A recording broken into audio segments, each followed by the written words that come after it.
Hello viewers, today, we will show you how to active e-invoice request using SQL accounting software. The SQL e-invoice request feature simplifies the collection of a buyer's TIN information, allowing them to submit it at their own sweet time, without rushing, whenever it's convenient for them. Let's begin.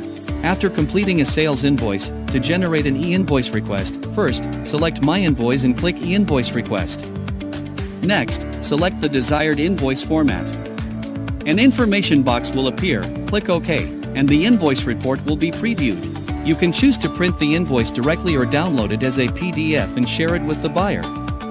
The invoice includes a QR code that the buyer can scan.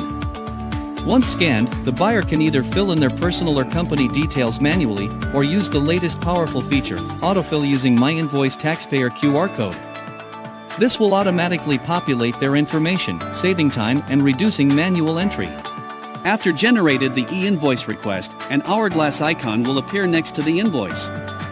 Clicking the icon will open the link that was shared with the buyer. If the hourglass icon is filled, it indicates that the buyer has successfully completed and submitted the required information for e-invoice processing. If you want to cancel an e-invoice request to prevent the buyer from submitting information for e-invoice, simply click on My Invoice and select Cancel e-invoice request.